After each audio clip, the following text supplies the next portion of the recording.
Welcome to The Adoption Curve, the show where we explore how leading organizations are transforming their approach to turn technology adoption into a strategic advantage. In each episode, we'll sit down with a learning and enablement practitioner to get their inside story on how they're helping their organizations adopt and maximize their technology investments. Let's dive into today's episode.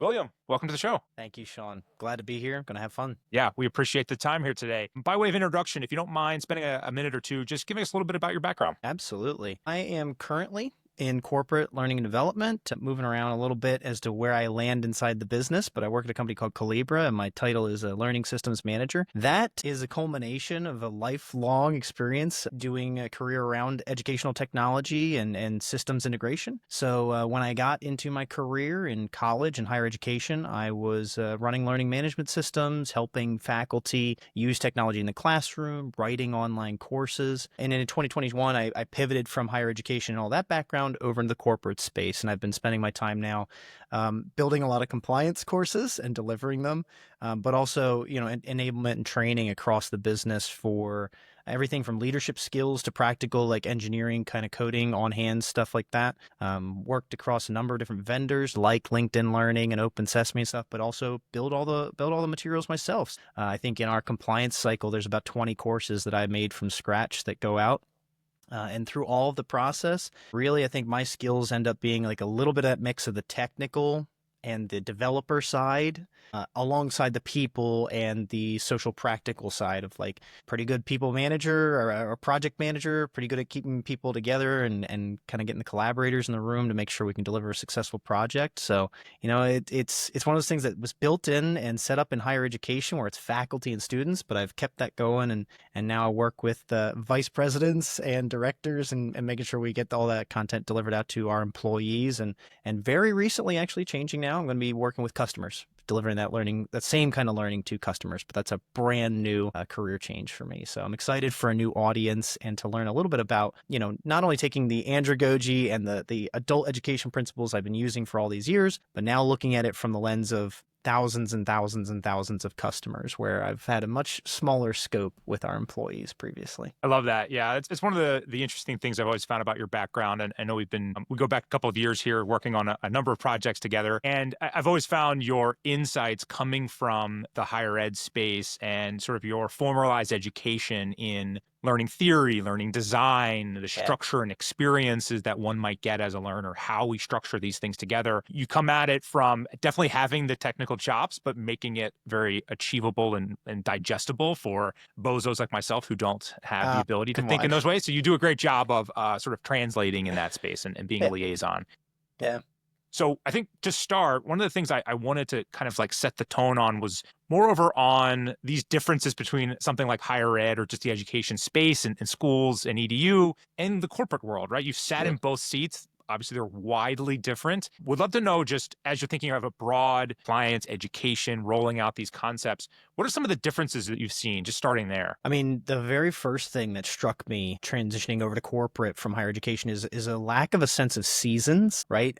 Education is built, whether it's from kindergarten all the way up through, last year in college, you have a time frame for everything. There's a fall semester or a school year or winterim or whatever. And corporate, the thing that I found the most consistent in my time in corporate so far with that is like the compliance cycle. It has to happen. It has to happen annually. But even that, we move it just kind of wherever the business needs it and where's most appropriate. So you think about kind of the impact of that. It has multiple factors on both the learners and learning and the teachers or developers and delivering, right? For the learners, there's a rhythm. There's an expectation. Like I start on January 1 and I'll be done May 31, just broad numbers, right? And so I kind of set myself in the season of like, all right, I can get this done. I'm going to go through it. I'm committed to this time frame. In corporate, they get assigned a training and they have 45 days to complete. And it just feels like 45 days not enough. They always want 46 days. And I understand, right? There's a desire in the context of work when it's compliance or maybe some mandatory trainings to not have time. Whereas a learner steps into, a traditional learner in education steps into a semester or school year is like, Huzzah, let's go for this year, for this time period. That's pretty simple. That's the learner's experience. But then on the developer's experience, we used in education the summer period to build, to develop, to change, it was like spring cleaning in the summer. Everybody's getting ready. There is not that benefit in corporate. You are always working on revising, building new, trying to go. So the pacing and the timing, I think it impacts everything from developing, planning, thinking through learning, all the way to delivering it, to how the person taking it experiences it and what their expectations are.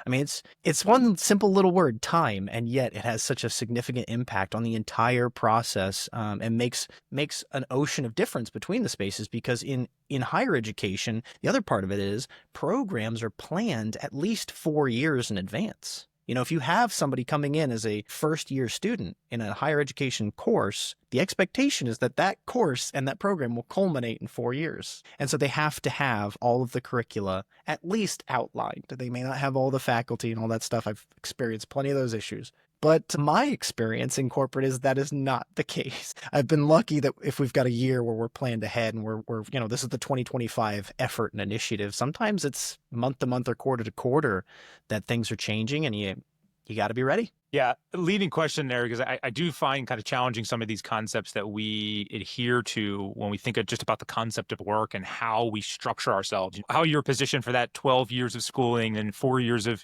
your college or whatever, however long that happens to be. Right. It's a different journey for everyone. Then you get in this corporate seat, and it's just like that difference. It's just like, it's whiplash compared to how you're consuming information, where you're finding that information, what's expected of you, right? Everything is opted out, where in college, everything's like you're opted into these things, right? That's a great way to put it. Chose to be there. I am going to study X topic for the next 1, 2, 4, 5 years, whatever it is. And I find that maybe it's the motivations or the incentives. Like, I'd love for you to unpack that piece, because I always found this fascinating.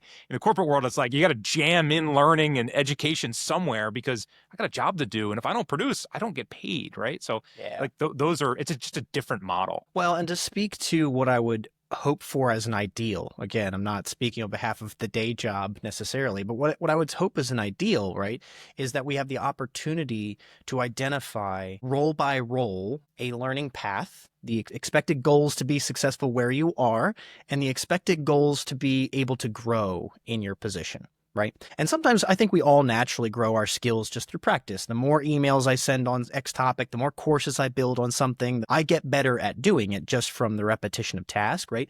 But as a learning designer, if I want to be better in my practice, I'm speaking specifically to William Illingworth right now, I need to be better with graphics design. I need to make better videos. I need to make sharper graphics, right? So if I needed that upskill, I would hope I'd have at least the opportunity to pursue it myself, or my company might provide me that chance to go and practically work on those skills, move forwards, right? I would opt into that. But if it's not that, a lot of times, and I see this across the industry, I'm a part of a professional group called Pedagogy. It's just e-learning developers, instructional designers, lots of folks like me, and all of us experience this with the content we're creating.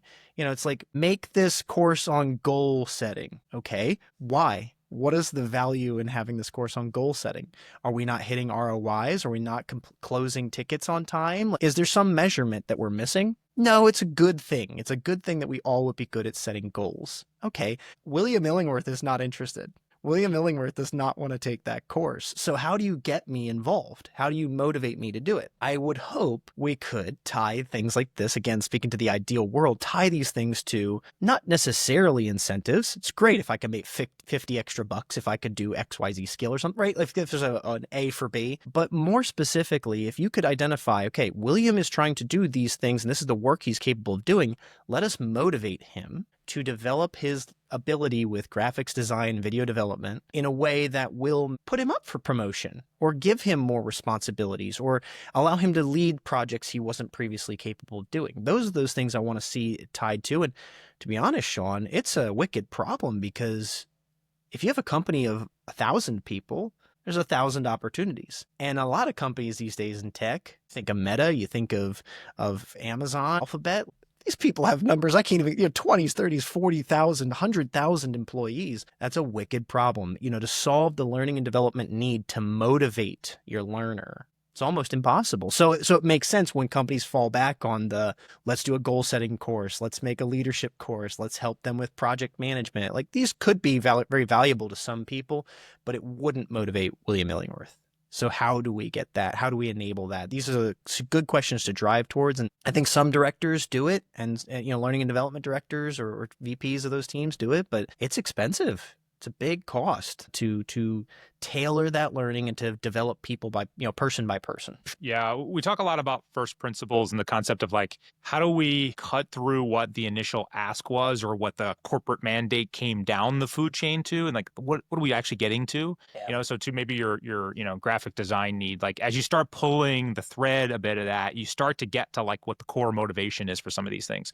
We'll often hear from L&D teams, sales enablement, things like this, and they'll go like, I got a one-line email from my stakeholder that said, we need more training on X tool. L&D's like, okay, let's start. What specifically? Tell me what you're trying to accomplish. Okay, well, we're not hitting this metric, and we didn't get to this goal, and it tracks down to pipeline, or it tracks down to customers using the tool in this way. There's some sort of like just last first principle piece that's foundational to get to. And I think what you're talking about is like the skill development, using the skill development as the leader to pull that thing in. I'd be curious, do you have any other questions that you've found to be really helpful in getting down to some of those like core priorities, core principles? I'd say that's actually part of why I have a career. Like folks in my field typically are pretty inquisitive. We drive towards problem solving and solutions, because the problem for learning is I have a learner at X position, I want to get them to Y. So we have a lot of questions to solve between those spaces. When working with stakeholders, trying to get that buy-in and get them to engage with, could we try to solve this actual learning problem? I think the most successful thing I've done is try to humanize it for them directly. Like the irony of it is they're trying to maybe solve a dollars and cents or a technical problem instead of considering like, what does the human capital need?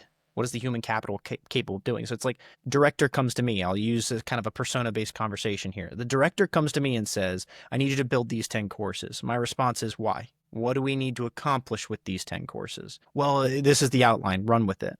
Okay, do you need those 10 courses? Would they help you develop your skills? And this is actually a pretty practical and real example of something recently. I mean, yeah, I don't know it either, but like we need to get these out ASAP and get it out. Okay, well, let's start with you then. If you don't know the answers that these courses, if you don't know the answers to the questions that these courses are going to answer, you may not be the best person for me to work with on the materials we're going to deliver, which also means you may not be the best person to set the goal in the first place. Now, I'm not trying to be combative. I don't get into it with folks, but like that kind of prompting, I think, is what helps that person recognize, hey, director, why do I need a goal setting course? Well, people need to set better goals. Do you have a problem setting goals? Do we have a mechanism for goal setting, capturing goals and measuring them? No. Why don't we talk about that? Let's spend some time in that question, that problem first, because if you want to enable people to set better goals, you need to set them up for success. And so whether it's a project management software or, a KPI software or something like that, where you can kind of track, even from the top down, company goals down to individual goals, we need to have a kind of process in place for that. Otherwise, the goal setting course won't go anywhere. And this just has to be conversational. A lot of times when these things come up and these directives happen to do XYZ course, a C-level person said, I want this to happen. That's the biggest motivation for delivering. And it's not wrong, but does it drive to the correct solution for the problem they think they're asking? I think pushing back on the director in his hypothesis helps get them to process what we want to accomplish and really open up.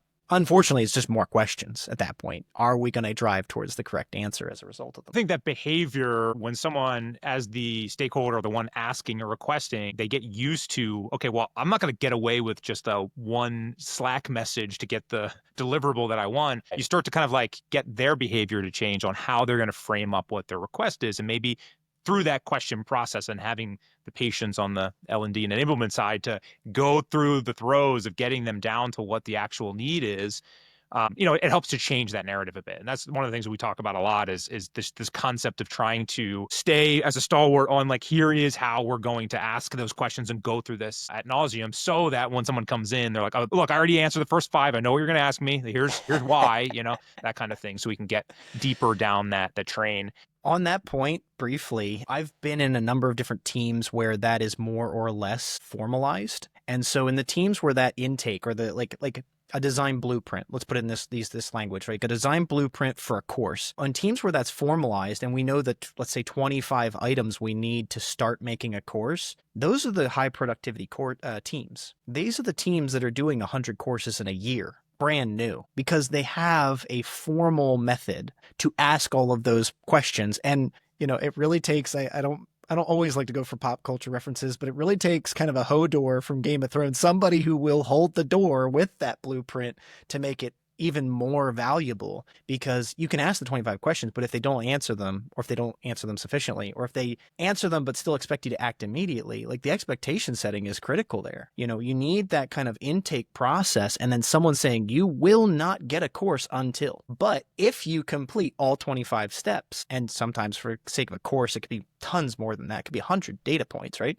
Then you'll get your course. And I know of teams where that's their process and they are able to produce 100 courses in a year. In my career, I am not typically that person. I am not a Hodor. If I had that form, I've built several of them over my different jobs and positions. I'm the guy who's kind of always willing to make an exception. I'm a yes man. It's a good quality. It's a bad quality, but I'll take it at 23 points. I'll accept it at 20 points, right? Because it's enough to get started. But I happen to, circling back here, need those skills in graphics and design and video design because I've typically been a one-man shop. And where you have a team where there's a graphics designer and an instructional designer and a video designer and QA and these 25-point blueprint, that's a machine that can churn out courses all day and everybody's an expert at what they're able to do. Places like myself, or people like myself who've kind of had to kind of get good at a bunch of different things so that we can just do the entire course ourselves, you lose the opportunity, I think, for scalability. I can solve one problem for anybody,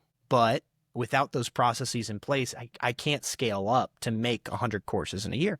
It's not possible. Also, you're building the skill set and the know-how. You have that foundational understanding of all the components, all the tools on the tool belt, right, what the processes take. Going the inverse of like, I was a specialist, I only did video design, and now you're being asked to be a comprehensive learning experience designer. Yeah, that's gonna be a wake-up call that you're not ready for, right? The whiplash. Inverse of that is like, I did everything, and I was much better at these pieces, but I know how to do those other ones. When you get into the part where you've proven the program works and now you can allocate additional resources or human capital for these components, it makes you more apt to like be an expert in your piece because you had the foundational understanding of those things. So I do think that's very useful. We're a startup over here. It's like one of those things that we wear as a badge of honor, as like a bootstrap company where my day is like 7 different roles, and it's very inefficient, but it's also gives you like, it's what you need to know what you need, if that's a thing, right? Yeah. And I think that's powerful to go through those exercises, not just jump into having the resources of one of these big orgs. I was going to segue us a little bit to IORAD for that very point, kind of coming off these topics, and you did it even more elegantly than I could have by bringing that to the fore, right? Like, this is a tool, as an example. I've used it now for 5 years, I think, and I just love what it's capable of doing because, like you just said, I have been a general specialist for a long time. General specialist, right? And I know a lot of folks who are specialists, and I love that for them. I think I would get too bored with it. But when I think about what I did in the world before IORAD, that's a great example of why I had to be a general specialist, right? When I would develop trainings, tutorials, I've always been a learning management system administrator. That's a lot to say, but in all my jobs, I have owned a learning management system, which means I have owned the troubleshooting, support, training, development on the platform. And before IORAD, my world involved, and I got into video media kind of management because I'd have to make tutorials, and you have to make them effective, and they have to be short, and they have to be clear. You need to be able to see everything. Like, I remember one of the first tutorials I ever made, most of it was blurry because I took weird screenshots and I clipped it all together into PDFs and stuff. And like, you couldn't zoom anything. You couldn't look closer. If you couldn't just, a tool like IORAD allows a generalist like me to survive because all of the skills that have to go into tutorial building to training building in the past, in this past experiences, required video editing experience, copywriting experience, brand and visual design experience, the subject matter experience. I had to have all of those things to accomplish simple tasks. And that's why once I've learned about IRAD and been using it, I've continued to share the word and take it to the different places I've been, because all I need to do tutorials at the very least is the ability to click. And actually, I said those 4 things, I can drop 3 and all I need is that subject matter experience. As long as I have that, I hit start, IRAD does the rest of the work. And that's one of those things that it started to grow as an interest, even in my current day job, because I think we got a couple different teams interested in this kind of platform, because it's not just a learning design issue. The ability to provide clear information and clear instruction to anyone is an everyone issue. It's marketing's problem. It's operations problem. It's customer education's problem, right? So I mentioned at the beginning here, I'm changing from HR over to customer education. So I set it up in HR and HR has been using it.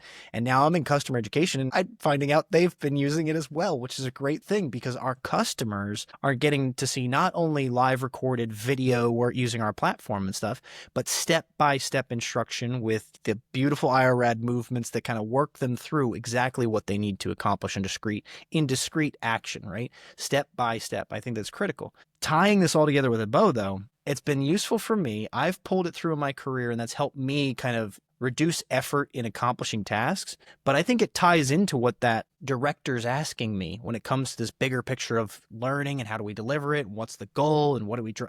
If they want a 30,000-foot view, I'm building IORADs that are floor 1. And sometimes I need to get them, even to show them an IORAD or 2, to give them that sense for like, what you're asking me doesn't need a third-party vendor, doesn't need a $60,000 subscription, doesn't need all these other things that sometimes come from directors who, in past experience, I have had people who worked for Meta, right? And Meta has big pocketbooks. So they're willing to spend $10, $20, $30,000, $100,000 on a vendor that we may not be willing to spend. Now I can use these IRADs to step in and prove that we don't need some larger thing. I need to ask those questions back, challenge, and get them to the idea of like, here's the discrete things we can do today, give us a success, and we can build towards this larger goal over time. IRAD makes it possible, but it fills in all these gaps of both the pedagogical reasons for doing it, the practical reasons for cost, and et cetera.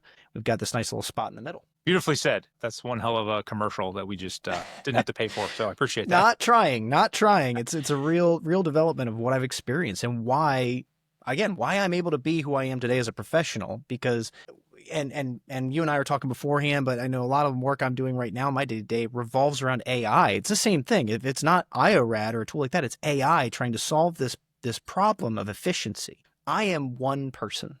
I am joining a team. I'm very excited to be on a team finally. But for a very long time, I've only been one person doing all this, and it takes a lot of effort. And without AI tools, without these time cost tools, it wouldn't be possible to deliver training to 1,000 employees without tools that are creating avatars and creating scripts and creating voices and creating this. If you wanted me to film a faculty member in higher education, it would take 3 months of planning to get them to schedule and show up. And then I'd have them in my studio for every second they would give me, usually 30 minutes, maybe an hour, and I'd have to get as much learning content out of them as possible while shooting them with the camera.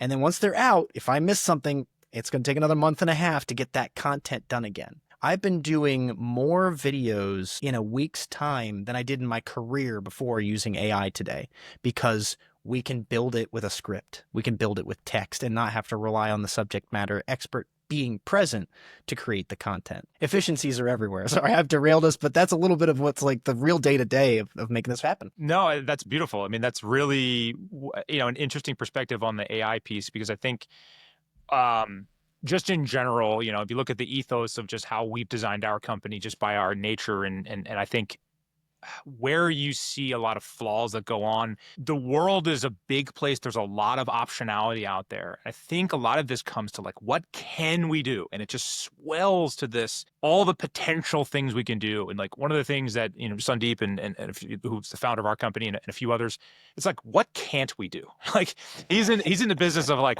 is there a version of this that I can get out in the next 10 seconds, not 10 months, not 10 minutes, but like almost to a fault that we're going to push this so quickly that like 11 things are going to break in the process.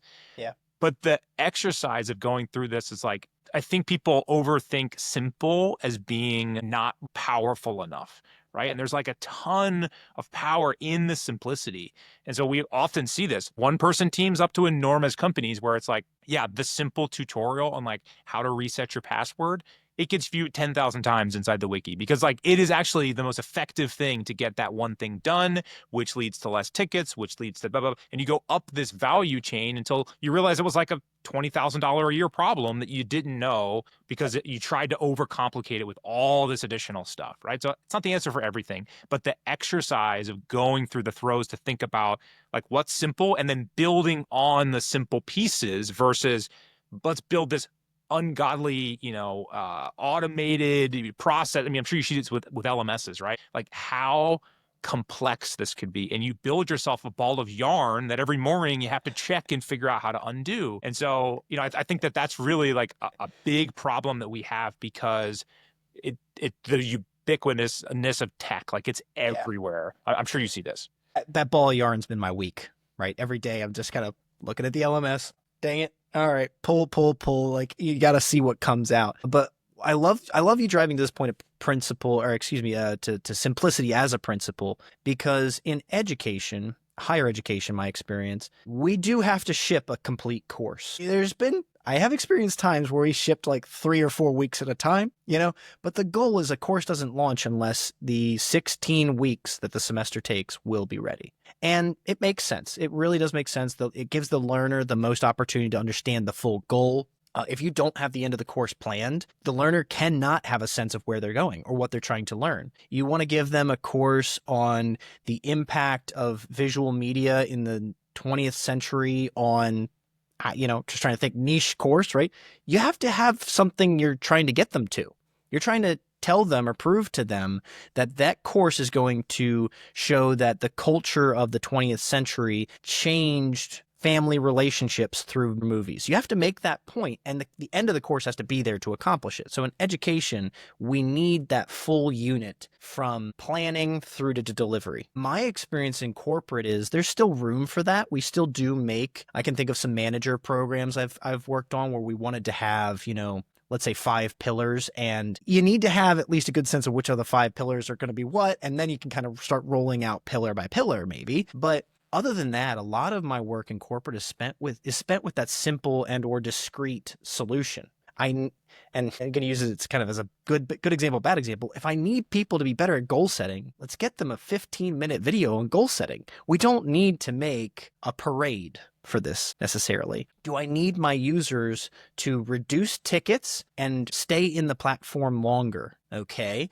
What are the breakdowns for those issues? They're failing to log in. Let's get a IRAD together that shows how to log in successfully. This is a real problem in my day job. It's a real solution too. But if it's not the login thing, so how do we get them to stay in the system? Okay, now they're in the system, they're starting their first course. What metrics can we track to identify where the breakdowns are? Do they get to a hard quiz and not persist? Do they get stuck getting into a course and they never even enroll in courses? Do they complete 2 or 3 courses but never do the 4th? These are the questions I think that drive corporate learning and adult learning in this context that more often than not I'm finding in my day job and in peers conversations, they just don't have those metrics. We might ask the questions, but we can't answer them.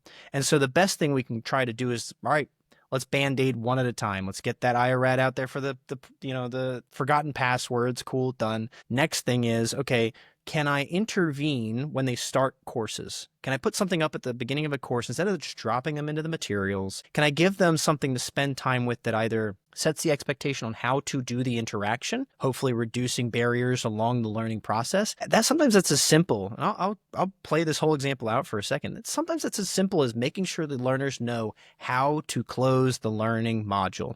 I have dealt with hundreds of tickets in 3.5, 4 years here that are just related to people saying, I thought I completed the course. And here we are thinking the problem is they can't persist, but they are persisting and they are completing. What they're not doing is closing the module correctly so that the learning management system gets the pass through from the SCORM learning materials, technical stuff, right? And that it marks them correct. And that's the difference of them spending an extra 5 seconds at the end waiting for the pop-up to pop up and say, congratulations, you've completed.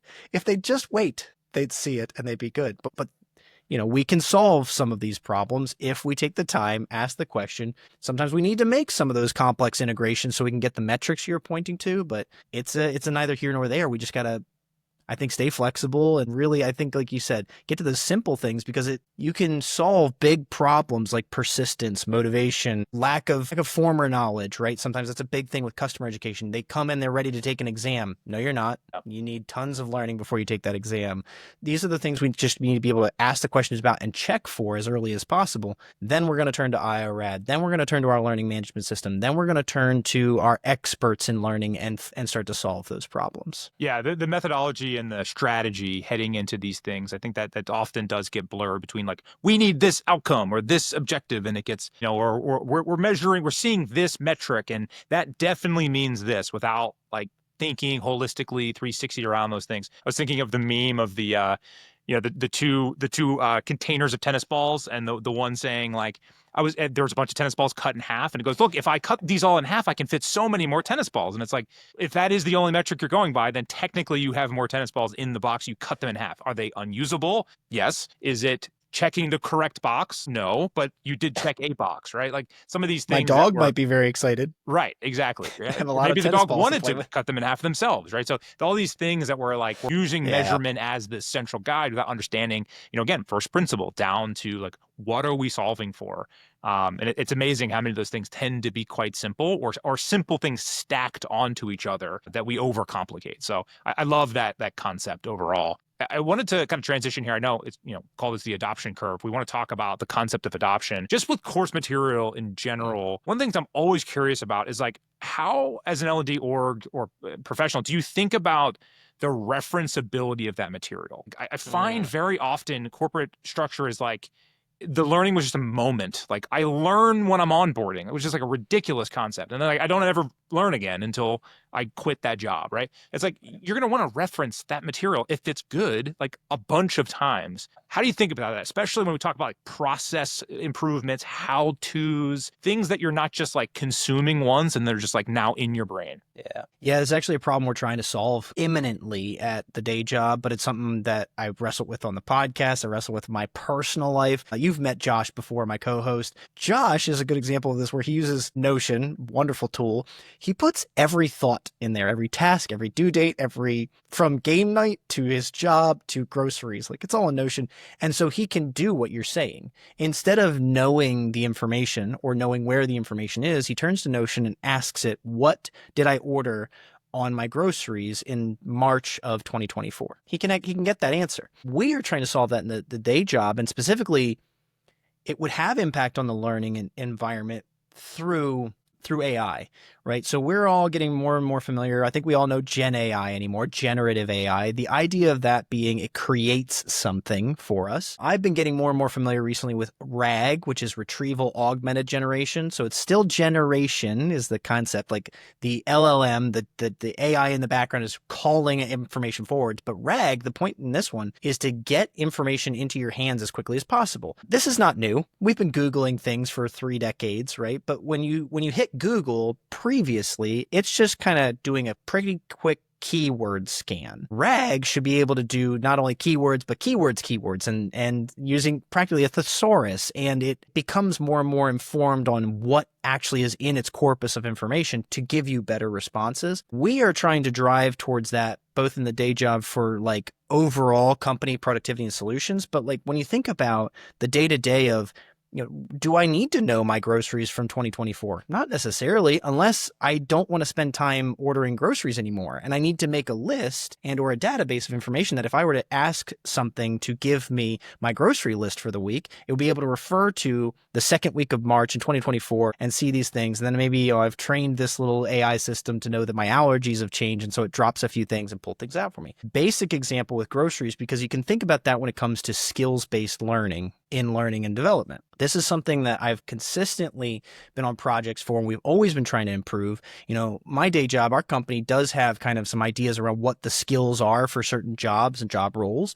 Well, if we know what the skills should be, how do we get someone access to information that will already help them on their skills or information they already know about their skills? And that's kind of something that the learning management system can try to solve. It has a skills tagging system and the ability to search based on those skills and stuff like that. But that's not broad enough. You have an entire company of people who, we don't even touch 20% of the skills that are possibly being used in the business. And so we can't just search for them. We can't create a single knowledge base for all of them. We've been looking at platforms that focus in this RAG space that you can connect to all of your platforms and start to ask those questions globally across your knowledge bases. So if you've got Zendesk for support with customers and you're using Notion for tracking information, you've got Asana for project management, you've got Confluence for all your data information, your engineers. If you had something at the center of those, the center spoke for the full wheel that can call out to all those and answer the questions, I still call that a wicked problem. It's a lot of data. It's a lot of governance issues. It's a lot of opportunity. But if you can solve that problem,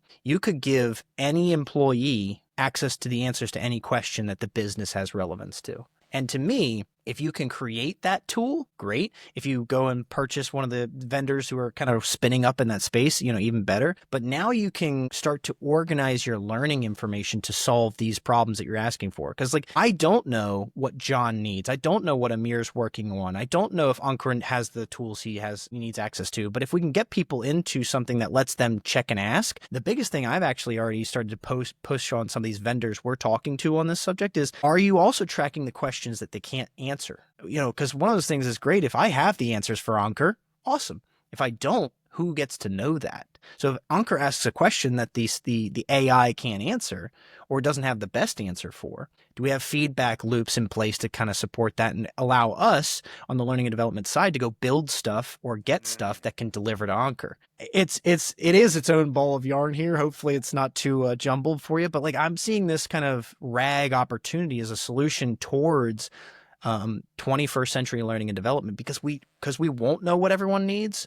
So we need to get as much available to them as possible and then start to track what questions we can't answer. Then we know the backfill of what we need to create to get to the next step. It's really interesting. So if I'm hearing you correctly, it sounds like from your perspective, the future of where this process adoption or knowledge transfer is going to happen is more over this layering where they can sort of be able to pull in where the information is across the technology stack and not necessarily I have to, consume all of this right in this onboarding course and hope I get it all. The reality is, one, there's only going to be some portion of the information that's going to be helpful during that period of time. It's going to hit you when you're thinking of things with a certain level of expertise that you have.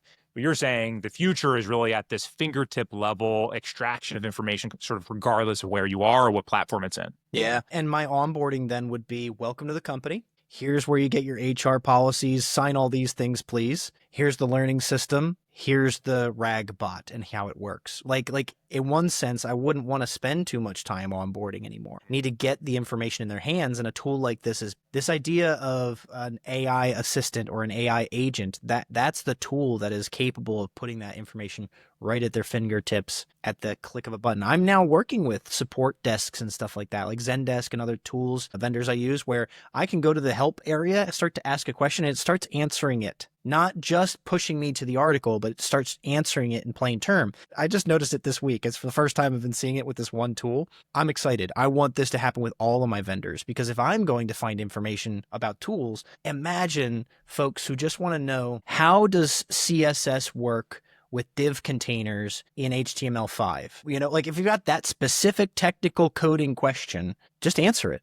I don't need to send them around to a course or to 3 different things. You put style and then you start to use semicolon based elements as you build your div out. Boom, the answer's done. I'm not a front end developer. I may have misspoken there a little bit. I've done that once or twice, but the point stands, right? We don't need to necessarily train them on that answer. You want them to take a course on how to be a good manager, and you have these 5 pillars. Let's build that. Let's get that out to them. We need to answer that quick question about HTML and CSS, or where the HR policy is, or how to get started in your second week of the business. All that's going to change. So let's make it as easy as possible to get to that information wherever it's being hosted. Now the teams are responsible for keeping it evergreen. And then the central team for the AI bot is just making sure that it has access to that information at all time. It's a big efficiency thing, a big corporate work benefit, but I see a big impact to learning, being able to have access to the information. I mean, that's certainly how folks are. We're seeing the inklings of that with how folks are using ChatGPT right now and the AI tools. Just they're prompting it for this, generation capacity, but the next stage is going to be reasoning based on your own internal LLM and those sort of things. I'd be curious. I've built. Yeah. Okay. I've built 300 courses at Collibra. I have no idea what's in them, but the AI could. It could know and could answer those questions. Yeah, I think what I'm interested in is thinking about this from like the tech stack adoption component, right? So like obviously you're talking about more over like an answer to a question. The thread, because technology is layered into so many portions of a business, one of the things we've been thinking about a lot is like how we're delivering that information to them when they ask that question. Like, is it the fact that I'm going, are you starting with an outcome? I need to get an email out to Mary, right? And then it knows, okay, well, if you're going to do that to Mary, I got to use HubSpot. So here's how you do this in HubSpot, like thinking through some of those layers. Like we started doing that a bit with even our Notion AI, but also with the IRAD tutorials themselves of like, you need to click through these things to get to this piece, and that piece will help you get, like, there's a lot of that tracking that needs to be done. I think that's really interesting to be thinking about throwing traditional, let me just progress to that natural course. Whereas I might just want to be like I'm in this tool and I can't remember how to adjust this template on HubSpot or Salesforce or Slack or whatever it is. Yeah. Well, I was even just seeing a tool this week that would try to solve that by being a browser extension, right? It's with you wherever you are on the internet. You have to create the AI bots or tools that are within it, but it operates within your browser. So anywhere you are, whether you're going over to HubSpot, whether you're going out to LinkedIn, it's able to give you what it's designed to do. It's Gen AI tools. So it's whether it's creating images, drafting text or revising text, et cetera, et cetera. But that's the opportunity here at this moment in 2025, right? Like we did not have access to this technology 6 years ago, 5 years ago, 4.5 years ago. Like it's so fresh in the market, and yet people are constantly trying to use this stuff to not only make their own tools better, make new tools, integrate tools. It makes it more efficient, more effective for all of us. Now, how does that hit the learning and development world? Sean, I built an entire course at the end of last year. There wasn't a piece of it that wasn't touched by AI. Whether I was editing the video, used AI, editing the transcript, used AI, creating new media, used AI, creating the knowledge checks and writing the questions, used AI, every piece of it. It's one of my like kind of warm and fuzzy moments. Like, I did that. I'm not an expert. I know nothing about how LLMs are built and work in the background. I'm not an engineer. I'm a learning guy. I know that there's a problem to solve, and that is getting my learners to accomplish the task. And so I can use any and all these tools that are available to me as responsibly and ethically. I will look at the camera directly and say that once more, responsibly and ethically, but I can use these tools to get the work done. And we all will benefit, I think, by having access to the altruistic AI tools that can get that work done for us. As we're kind of wrapping up here, putting a bow on this, if you have any words for those L&D folks that maybe less of the, not early adopters, but as optimistic as you are about all the capacity that's out there, and they're just trying to make sure they can document at scale and kind of like handle the inbound tray of requests. Any words of wisdom or just first starting principles to be thinking about this application? I'd actually kind of parallel my advice for folks who ask me about getting into podcasting. Hit record, right? Open one of them up. Ask it a question. Ask it, if I think that folks who in the adoption curve are laggards and are struggling with even is it safe, or do we like it, or is it possible? Some of that first thing is literally just like, go ask it a recipe for a pie. You don't need to ask it a complicated question or a human question or using real data, get to there, do something simple. You got a spreadsheet. I did this. You got a spreadsheet and you want to answer this grocery question I've already brought up. My wife asked me to make a tool that could help us easily pick a menu week to week. So we tracked for weeks and weeks all the ingredients we're using. In 10 minutes with AI, I had it use me and Google Sheets to make a randomizer that would not only grab the recipe, like the chicken stir fry, but then the primary ingredients in it. So you pressed a button and it pulled from the 300 things we put in the spreadsheet and gave me one answer. So I could just hit that 5 times and there was our meal plan for the week, right? It's innocuous. There's no risk with a project like that. AI is perfect for that kind of playground. ChatGPT will do it.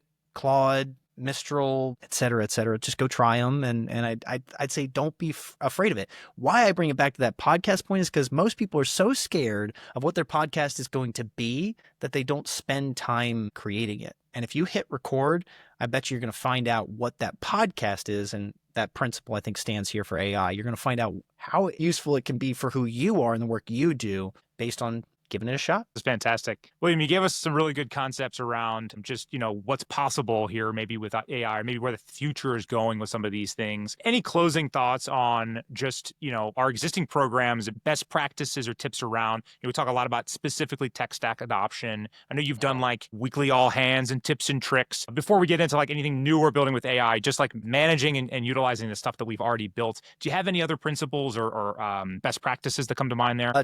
Two. One is just to start simple and like I was not getting traction or interest until I started doing some of those things. I just grabbed the random Slack channel at the business and started posting on Tuesdays, Tuesday tips or whatever.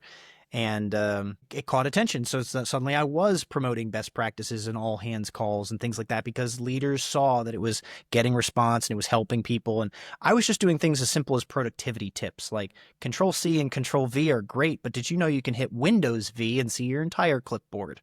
Boom. People are now moving faster and quicker. So start simple, find a space that you can put something out to. At the bigger level, I think the opportunity would be like, identify the ethos at the business, right? Right now, we are in a spot where we are trying to build, and an MVP is acceptable. Get the MVP out there. So that's the ethos. That's what I'm working in. I'm very willing to get something that may not be perfect, but is out there and push. Just push. If you're at a company that looks for excellence, wants the finished product, you got to work inside that ethos, but then find your buddies, your compatriots who are willing to work on the MVPs with you so that when you bring something to the table that meets the company ethos at the moment, the standard, it's ready to go.